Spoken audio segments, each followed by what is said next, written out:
The time for talk is over. The Auburn Tigers travel to Waco, Texas to take on the Baylor Bears Friday night, 7 p.m. Which team's going to come away with the dub?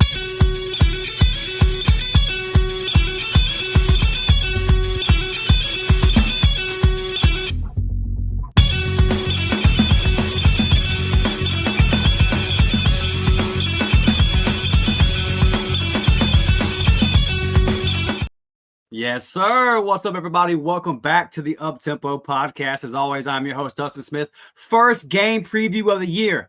Long summer, all kind of noise this offseason, but damn it, we finally made it, y'all. Really excited to get in here and preview this week one matchup, this Friday Night Lights matchup in Waco, Texas. Woo! This is a big one. A little nervous, y'all. Little nervous that it's finally here, but that's a good thing, man. Before we get started and preview this matchup today, do me a big favor, smash that thumbs up button, sub to the channel if you have not done that yet. If you are listening on audio, please go ahead and follow, leave a 5-star review, and turn on them automatic downloads, man. We've had a big jump in the audio numbers this past month since we put a little bit more of a focus over there. Got some feedback from you guys saying that you appreciate how quick we've been getting the episodes up over there on Spotify, Apple, all those places. So thank all of you all that listen on those platforms. I'm going to continue to grow over there. So, again, turn on those notifications and all that good stuff. It helps us out way more than you know, man. So, okay, we talked about it all summer. We've discussed this football game at length, but now the time has finally come. Auburn, Baylor. The final line appears like Auburn is going to be favored by 2.5, 7 p.m. on Fox, YouTube TV.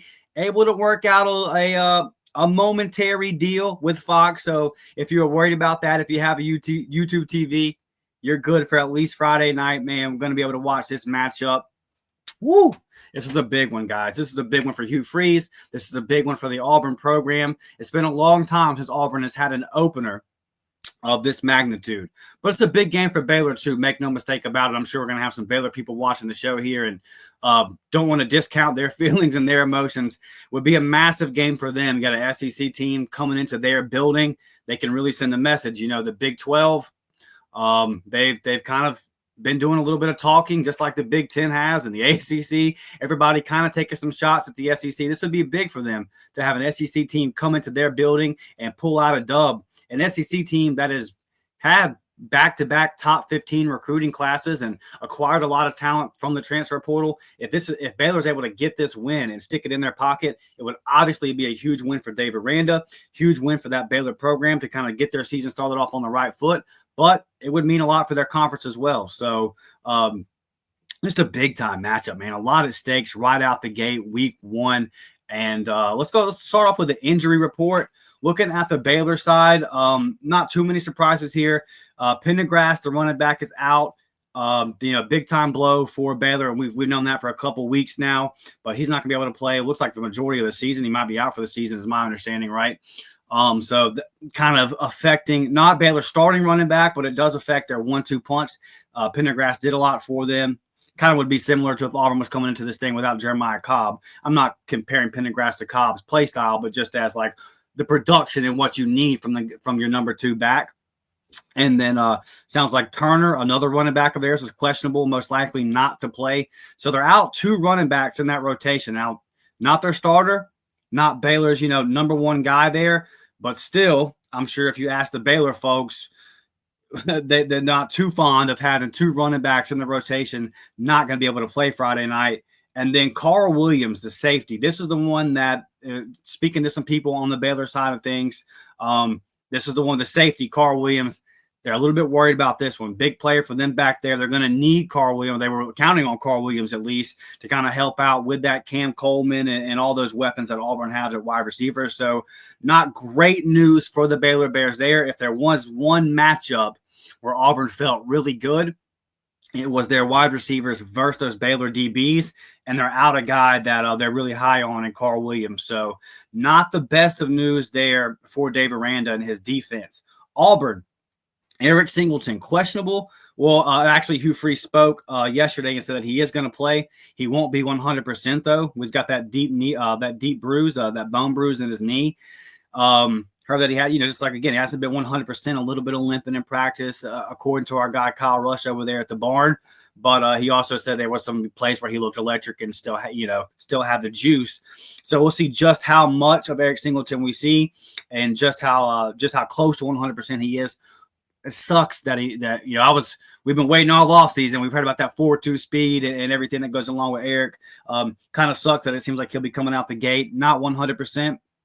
But hey, man, maybe when that game time energy comes up and that adrenaline builds up, and maybe they shoot him up with some good stuff like they did the boy for the quarterback from Missouri last year, and Eric will be good to go. I do think he'll be effective. I do think he'll be effective enough to where Baylor's defense has to honor him. If he's out there, you got to put somebody on him, right? So we'll see what we get from Eric Singleton. The big one, Alex McPherson, kicker. Look, guys, we've talked all offseason about how kicking game last year cost Auburn at least a game, maybe two.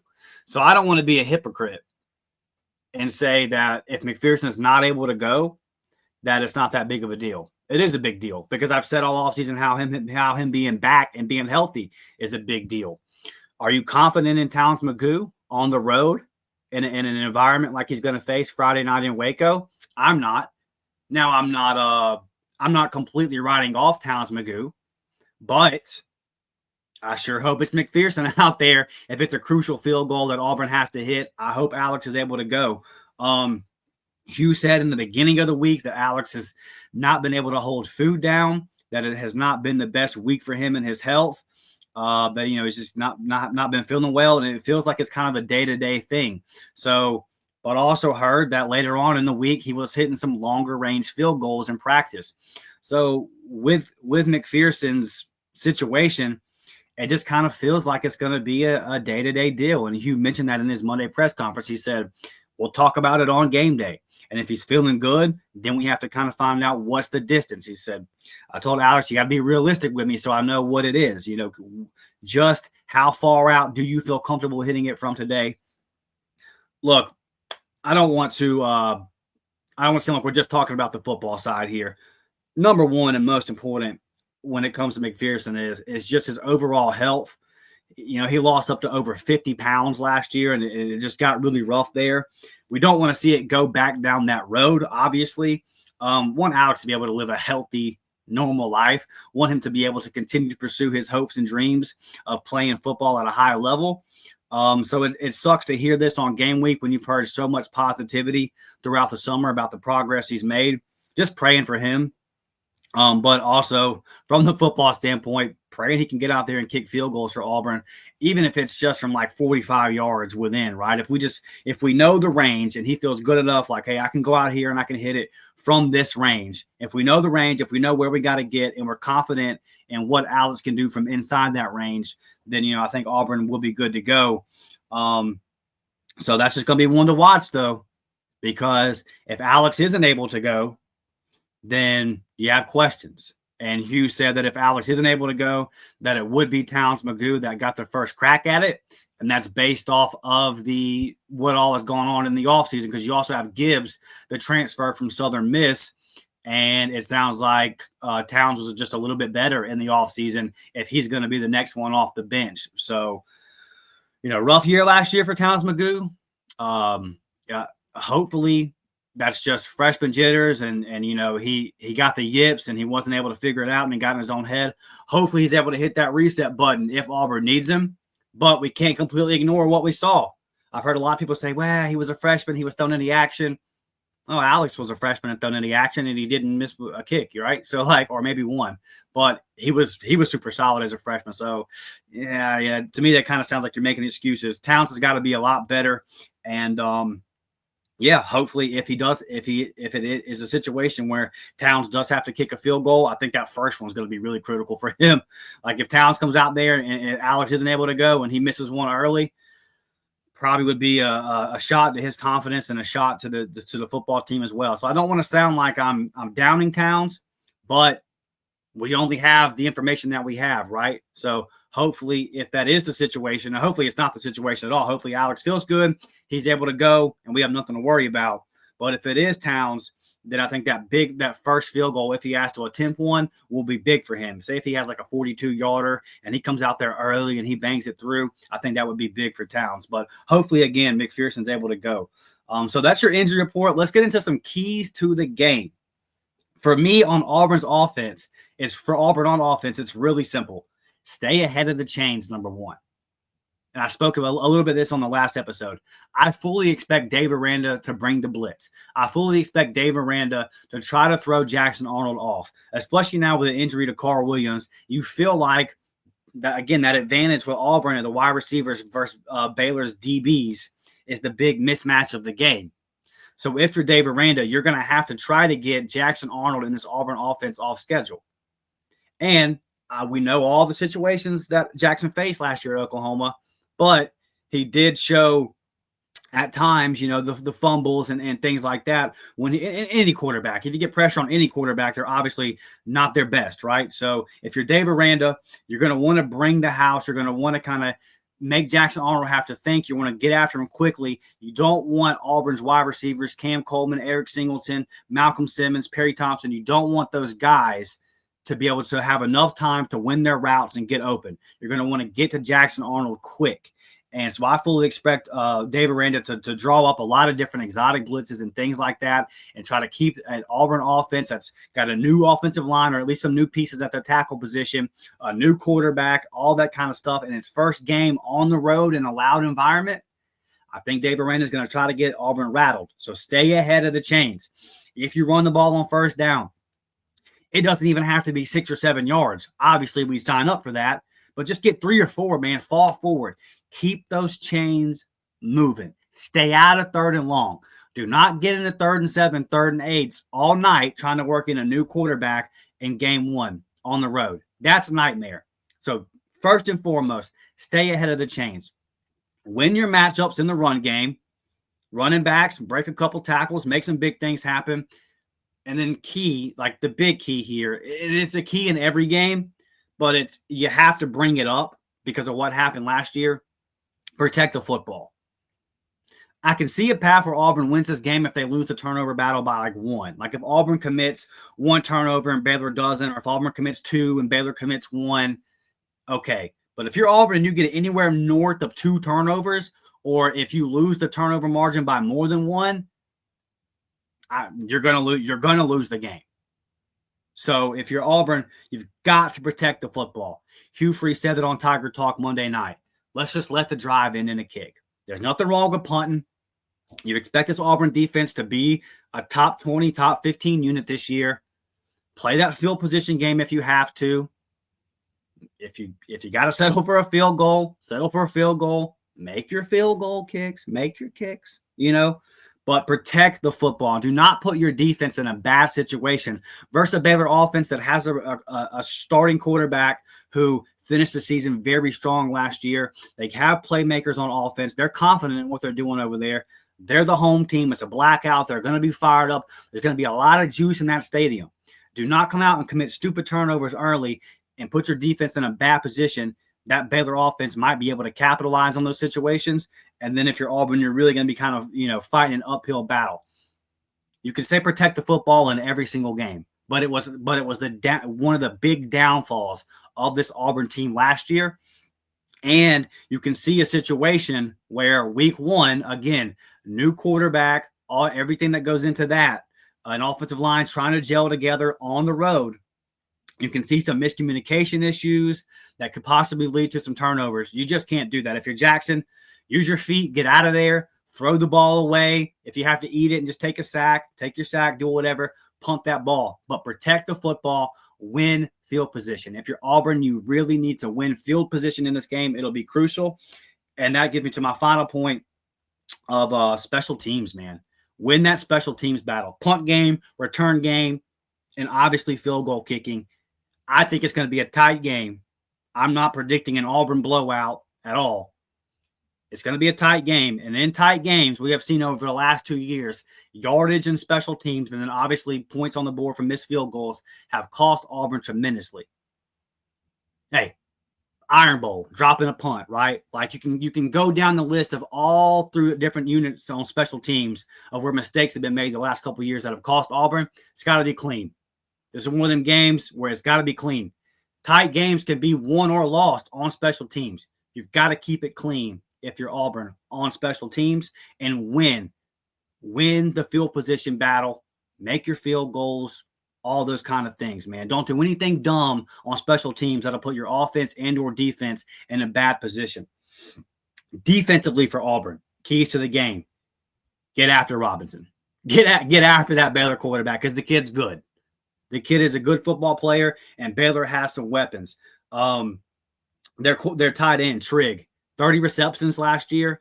He could be a red zone target. He could be a big third down guy. It's a matchup where you've seen Auburn in the past 2 years kind of struggle with tight ends a little bit.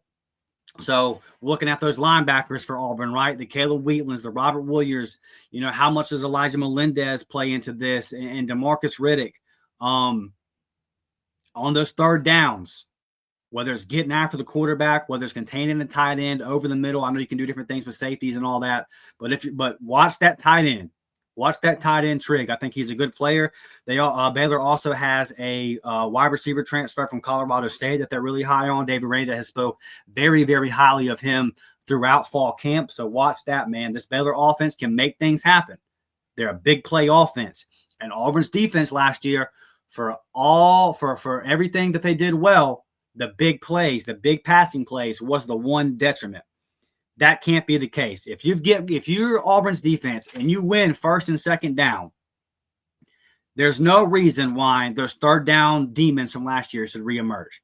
On third and long with Keldrick Falk, with K'Ron Crawford, with what you feel like you have on this defensive line now, you should be able to get after Robinson and make him uncomfortable the same way that I spoke about Baylor's defense and what they want to do to Auburn.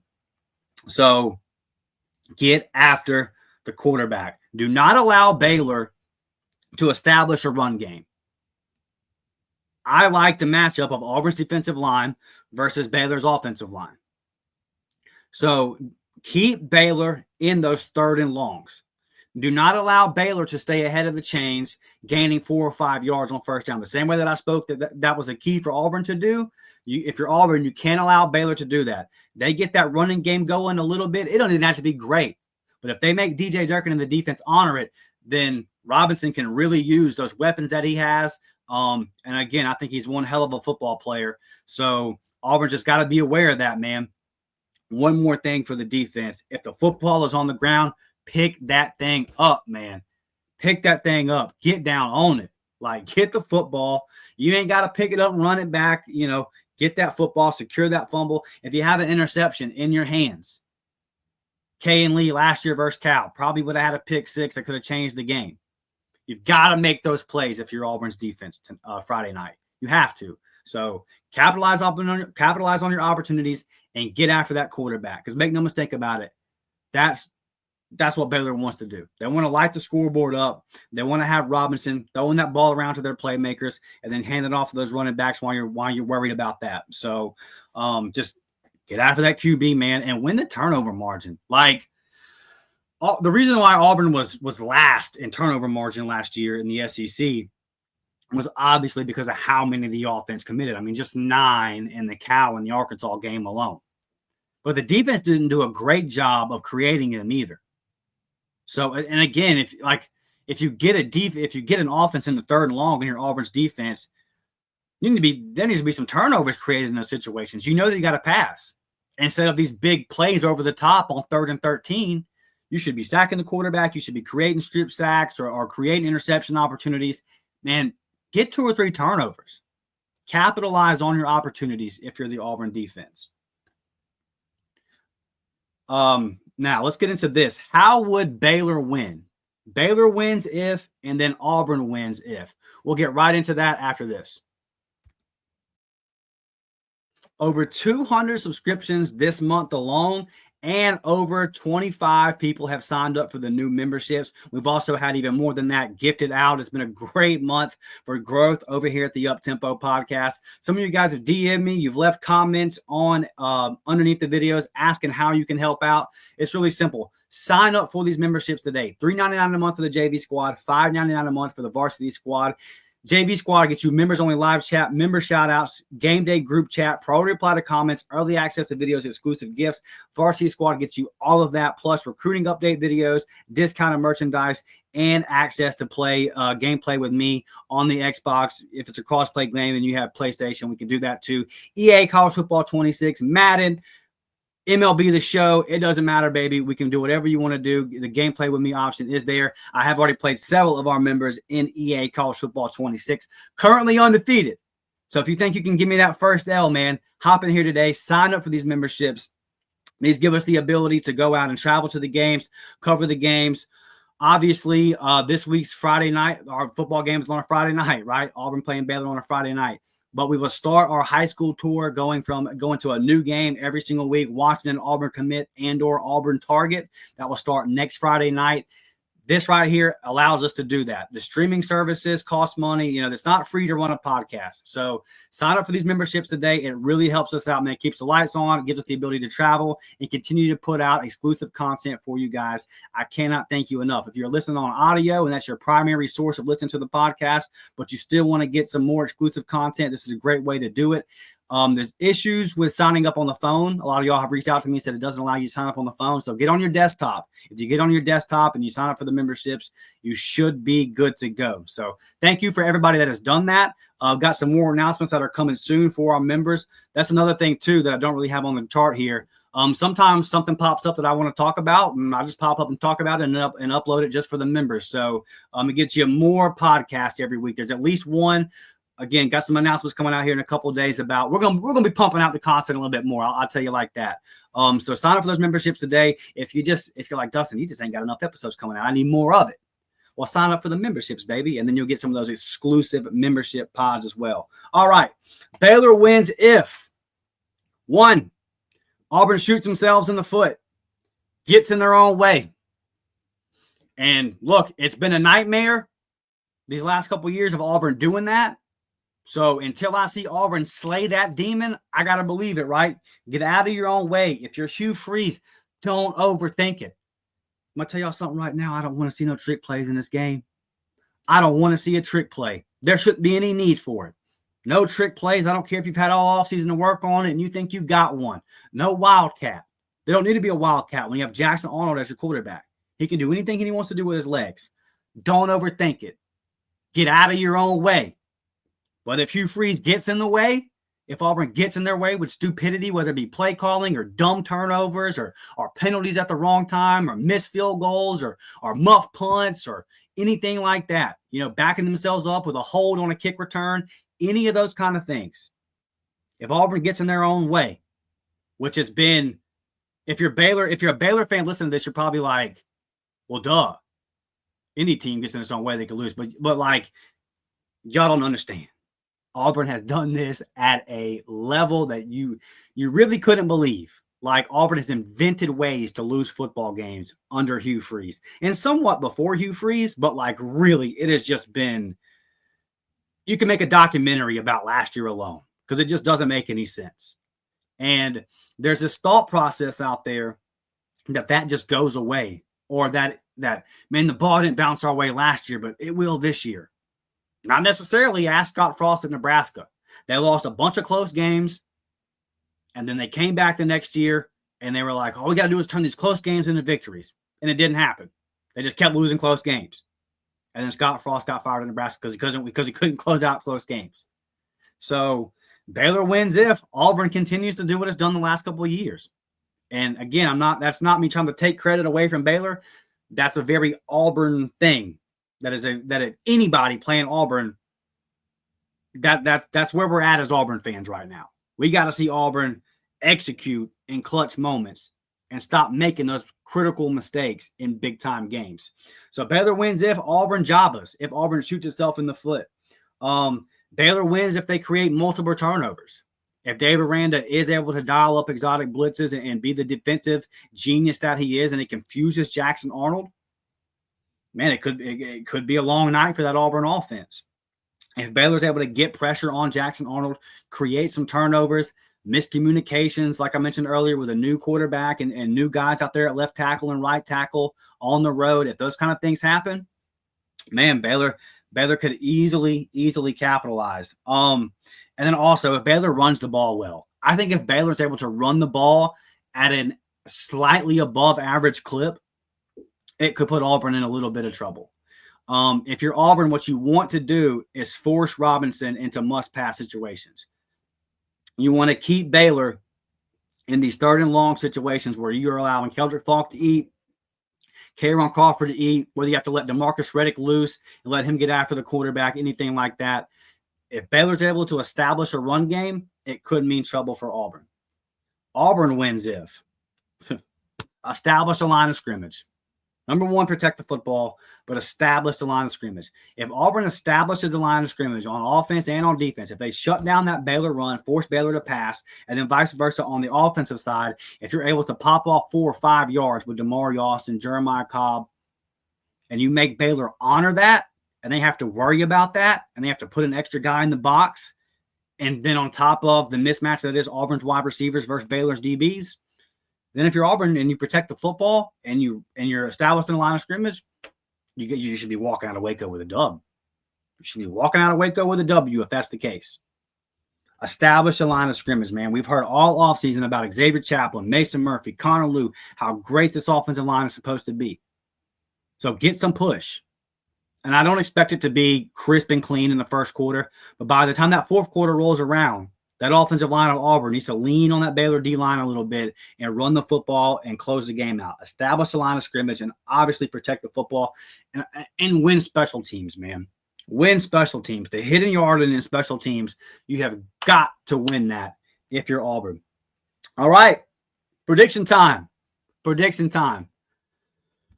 My prediction, Auburn 21, Baylor 20. Look, I was set on 24-16, 24-17 Auburn. The McPherson news has got me a little bit nervous. So I'm taking that 24 off. Okay? I just don't know what to expect from this kicking game right now. If it's not McPherson, I'm not confident. So I'm going 21-20 Auburn. I expect this to be a sloppy game, especially early. Maybe both teams kind of find their way. But I think this is a quality matchup with two quality teams. And I know that they were playing in the rain, and it was in Ireland. And I don't think it'll be the sloppiness won't be to the level of what you saw Iowa State and Kansas State play too last week. But I don't know too much about Baylor openers, but I know, in Auburn's previous Auburn's openers we've seen in the past, whether it be Oregon or Washington, games like that, hasn't been pretty, right? Auburn was able to pull those games out, but it wasn't pretty. Bo Nix very inefficient, and I know he was a true freshman in his first start in that game years ago versus Oregon. But when you have two quality teams like this playing each other, I just expect it to be. If this matchup was in week 5, I would have it maybe 28-24, 31-28, maybe something like that. But week 1, I'm expecting. I respect Dave Aranda as a defensive mind. So I think he's going to be able to do some stuff to kind of keep Auburn's offense guessing and off schedule a little bit. And on top of that, I have a ton of respect for DJ Durkin and for the talent on Auburn's defense. So I don't think there's going to be a whole lot of scoring in this game. And I think both teams will commit a turnover or two. And I think that's really going to be the difference. So I'm going to roll with my Tigers based off of talent profile. And as much as the questions I have about Hugh Freeze and his in-game coaching, it's not like Dave Aranda is comfortable or set, right? Like if he has a bad year this year, he very well could be in trouble with his own job too. So he's not this like super proven commodity in himself. I think he's a good coach, But what I'm saying is I don't know how much separation is between there and Hugh Freeze and Dave Aranda. They kind of feel like they're on the same level to me. So I have two head coaches that I feel like are kind of in the same level, and I feel like Auburn is just a more talented football team. So if this game was at home, I would be picking Auburn to cover the 2.5. But it being on the road, man, first game of the season and all that kind of stuff, I expect some mistakes from Auburn. I expect some sloppiness from Auburn, but I also expect that from Baylor. And I think it's going to lead to a close game. And I'm going to pick my Tigers to pull it out, man. And look, this really would be big for Auburn from the standpoint of you win if it's a tight battle and Auburn's able to pull it out, then that should exercise some of those demons from last year. And these are normally the kind of games that Auburn has lost under Hugh Freeze. If Auburn's able to find a way to win a tight game on the road, then that should be big for Auburn's belief system moving forward. Now, like what I love an Auburn blowout, 100%. But I would almost feel better about Auburn finding a way to win a sloppy game that's tight. That would kind of show me growth and maturity from this Auburn program, erasing that loser mentality that I talk about all the time. So I feel a little crazy picking Auburn to win a close game because it just hasn't really been the case outside of that A&M game. But look, I know Auburn's capable of doing it. I feel like just if you match the rosters up, there's a little bit of a gap talent-wise, especially like top end and depth too. So I'm picking the Tigers, but only by 1 point, man. I do think it's going to be a good game. I have a ton of respect for Baylor, and I think they're going to be a solid team this year that wins 7, 8, maybe 9 football games in the Big 12 there. So if you're facing a quality opponent like that on the road week 1, it's not going to be a cakewalk. I think it's going to be a tight game. I think in the end, Auburn just has too many mismatches. Like if I went down the line and said O-line versus D-line, wide receivers versus DB, if we did that whole thing, I would check more boxes for Auburn than I would Baylor, and I think it's a significant enough gap there where I'm going to give Auburn the edge. So some big plays from Cam Coleman, establish that line of scrimmage, protect that football, man. I've got Auburn winning 21-20. And what I think will be a very tight game. I think that you're going to see some crazy stuff in Waco. It's going to be wild. It's going to be fun. But I'm excited. I'm excited, guys. We have made it. We're here. The time for talk. Done. No more pontificating and, well, what if this happens and what if that happens? We're going to find out. We're going to find out. And look, if you're Hugh Freeze, if you're these Auburn Tigers, oh, yeah, I need to make mention of captains. I can tie this into it. Captains for Auburn, Keldrick Falk, Connor Lew, Damari Austin, and Champ Anthony, okay? All of those guys have been at Auburn for multiple losing seasons. I mean, poor Damari, he's had a rough go of it in terms of wins and losses, and he's waited his turn to be the guy and all that kind of stuff. Connor Lew, Keldrick Falk, first 2 years at Auburn, been losing seasons, right? And it's not their fault. But if you're the captains of this team, man, lead your troops in the battle, bro. Lead your troops in the battle. Lead the way. We know you guys are dogs, right? And I think it's very interesting that everybody that was named captain has been at Auburn for multiple years. Nobody that transferred in was named captain. Hugh mentioned that Jackson Arnold almost was named captain and got a lot of votes. But ultimately, the 4 top vote getters were guys that have all been at Auburn multiple years that have been part of trying to get this culture turned around. So it's time to actually do it. Enough is enough. You're the Auburn Tigers, man. 4 losing seasons in a row. Auburn's lost 4 games every single year dating back to 2014. The ESPN matchup predictor has Baylor predicted 51% to Auburn 48%. Man, it's time to shut all that up. It's time, if you're Auburn, to go out there and play Auburn football for real. I think you're going to be in a tight ball game, obviously, right? 21-20. If you're in a tight football game, man, nut up, guys. Let's go. Enough is enough. I don't want to come on here Saturday morning on a reaction show and talk about how Auburn lost to a less talented team again. The time for that is over. It's year 3 under Hugh Freeze. No more excuses. I don't want to see any more stupid mistakes. Auburn has been playing football for a very long time, a top 15 program all time. And this fan base has stood behind this program through thick and thin. Look at the last 2 home games versus A&M. You don't get that a whole lot of places.